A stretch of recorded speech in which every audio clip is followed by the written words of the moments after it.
Hi there, this is Harry and welcome back to my lessons, my English lessons, where I help you to get a better understanding of the English language so we can help you with your vocabulary, we can help you with expressions, we can help you with phrasal verbs, anything that you need to improve your conversational skills or the opportunity to get over those hurdles to get that job interview. So you can listen to me on my podcast and you can always watch me on my YouTube channel, but remember to subscribe to the channel. And if you want to contact me, well, you can do so on www.englishlessonviaskype.com. Very happy to hear from you anytime. So what are we going to talk about today? Well, I thought today we'd talk about moods. Yeah, people can be in good moods.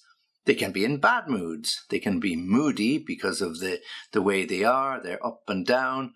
Or they can have certain Monday blues or holiday blues, which are always a sign of somebody in a mood. So we're going to look at expressions to describe moods. And I have 10 to give you. Okay, so as always, I'm going to give them to you and then I'll go through them one by one and hopefully give you some examples that you'll be able to understand them and perhaps put them into practice when you use your English next. Okay, so here we go.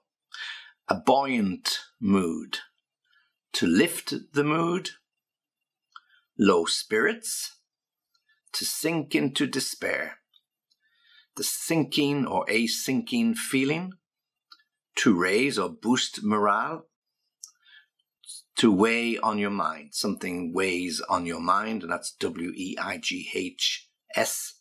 to keep the spirits up, to get in the mood, and to get something off your chest. So 10 expressions relating to mood. So let's go through them one by one. A buoyant mood. So when we're in a buoyant mood, it means we're upbeat. We're feeling good about ourselves, good about life, good about our job, whatever it might be. Buoyant. So when something is buoyant, it floats in the water. Buoyant means it's kept up. So when we are in a buoyant mood, our spirits are kept up. Okay, we feel good. Wow, he's in a buoyant mood today. What's happened? He got that promotion he was looking for. He got the salary increase, or his football team won the cup, or his wife's just had a baby. Whatever the reason, spirits are high because good things happen. And when good things happen, we're in a buoyant mood and upbeat. Okay, so to keep yourselves in a buoyant mood, feel good about life, feel good about different things. So in a buoyant mood.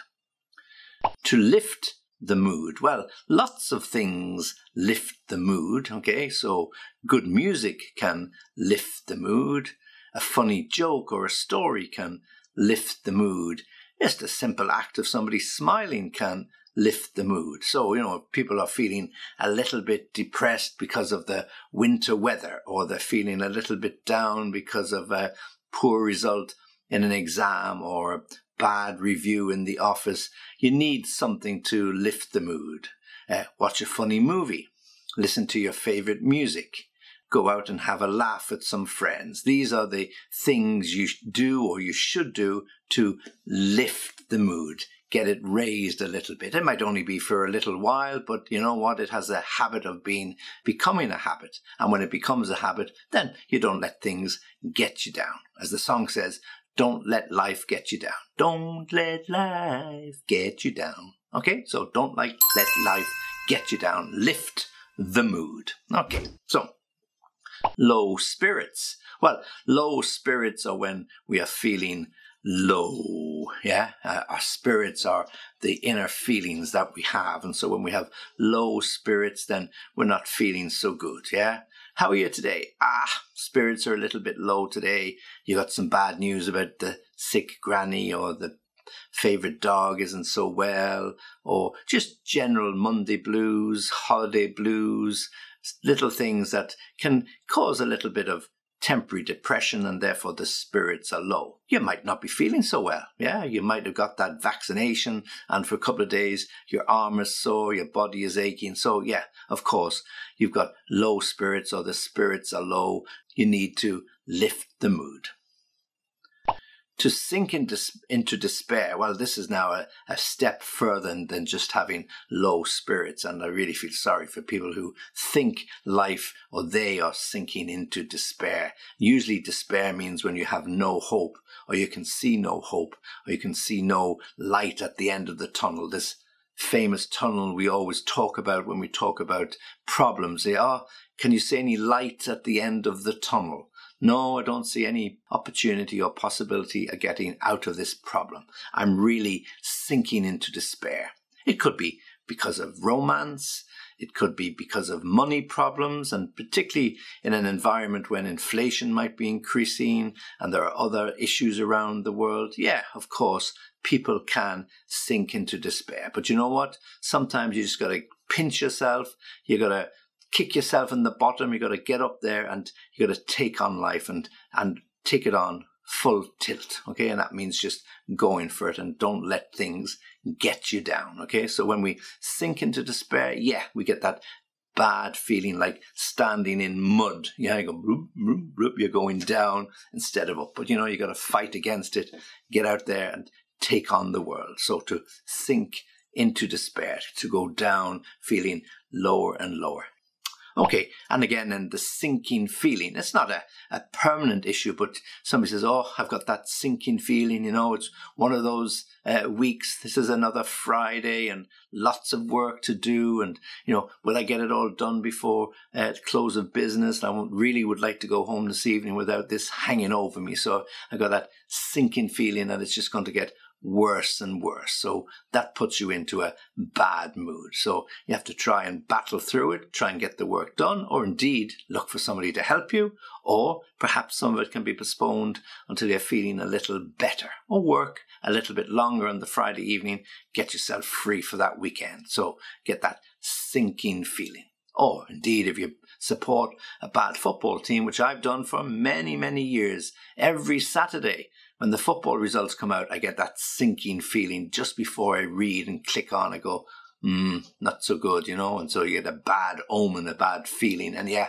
when you look at the score and you see your team has lost again, you get that sinking feeling. Zoom, zoom, zoom. Everything is going down. Now, the opposite of all of these sinking feelings and these depressing feelings is you need something to raise or to boost morale. Okay, so the morale is your inner feeling, how you feel about life and how you're going to tackle things. So when you raise or boost morale, you get a shot like one of these vaccinations, a booster. You feel really, really good. Okay, so to raise or boost the morale is the best thing. So what can raise or boost morale? Well, you could go out and have a run. You could go to the gym and have a workout. It always works for me. I think when you do something physical or some exercise, you get a great feeling. You forget about all the problems. Then you go and have a hot shower and life looks a little bit better. Yeah. Or you get a nice email from somebody saying, you know what, Harry, thanks for that. You really did a great job. I've really loved the lessons. That always gives me a little boost, gives my morale a boost, or raises the spirits when perhaps you're not feeling good at that particular moment. So little things help to boost our morale. A nice letter, a nice email, a cup of coffee with a friend, a nice piece of chocolate cake.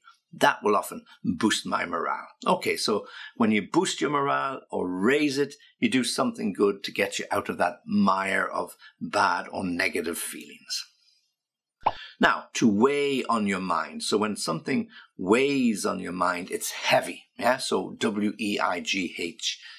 To weigh, or something weighs on your mind. It's something that's there constantly. You wake up in the morning, the problem is there. You go to lunch, the problem is still there. You come home in the evening, yeah, the problem is still there. So it weighs on your mind, and it will continue to weigh on your mind until you do something to deal with it, okay? So to weigh on your mind is something there that's a constant nuisance. It's a constant nag. What am I going to do about this? What am I going to do about that? And the only way to get rid of it is to deal with it. Okay, so to weigh heavy. You know, how much do you weigh? So you stand on the scales, you find out how many kilos you are. So when something weighs on your mind, it's pressing down. It's a heavy thing for you to walk around with. So you can imagine yourself struggling with big, heavy 20 kilos. Yeah, you know, if you've got a problem, That's what it feels like, to weigh on your mind. To keep the spirits up, well, okay, when you keep the spirits up, you might be feeling a little bit depressed, but you keep the spirits up by trying to smile. Put on your happy face, yeah? So not let people see that you're feeling a little bit down. So, people will often use the expression, oh, don't worry about it, keep your spirits up, something will happen soon. And they say that because they mean it. They say it also as a sort of a way to let you know that other people are there to support you. And they say it because, words like that mean a lot. So, don't worry, keep your spirits up, something will happen, something will change, and, next week it probably will. Okay, and then the last two of those particular expressions, to get in the mood. So what gets you in the mood? Might be a bit of jazz, that will get you in the mood. Soft lights and candles and a nice steak on the pan, that might get you in the mood. If it's me, it's a nice bottle of Barolo from Italy. That will certainly get me in the mood. Good result for the football match, and that's it. Life is looking good. So to get you in the mood means to get you ready for something good. It might just be to relax for the weekend. A good holiday will get you in the mood. A swim might get you in the mood. Whatever it takes to get you out of yourself, whatever it takes to get you feeling better about yourself or about life in general, will get you in the mood. Okay, so you hear it on the radio. The radio disc jockey will say, and here's some music to get you in the mood on the way home on a Friday evening. So you're feeling a bit tired, you switch on the radio and you hear your favorite song that takes you back 10 or 20 years. And that'll certainly get you in the mood. And by the time you get to the next set of traffic lights, you're humming the tune or you're singing the song, or the person in the car beside you thinks you're going a little bit crazy. Okay, to get you in the mood. And then finally, to get something off your chest, great way to keep the spirits up is share the problem. Tell somebody about it. Talk to a friend. They may not be able to solve the problem, but you know what? Sharing is caring. And when you talk about it, a problem shared is a problem halved. It doesn't look so bad when you talk about it, and somebody might give you a few suggestions, or they might just sympathize with you, give you some sympathetic words of advice, or just the arm around the shoulder, and things look a little better, even if it's for a little time or a short period of time. Okay, so let me give them to you again, and these expressions to describe moods. Buoyant mood, lift the mood, low spirits, to sink into despair, a sinking feeling, or that sinking feeling. When you get that sinking feeling that you've forgotten somebody's birthday, that's a sinking feeling. To raise or boost morale, something that weighs on your mind. To keep the spirits up, or to keep them high, to get in the mood, and then finally to get something off your chest, a problem that's been there for a long time. That's a great weight off of my mind. I get that weight off my chest, and you really, really feel good.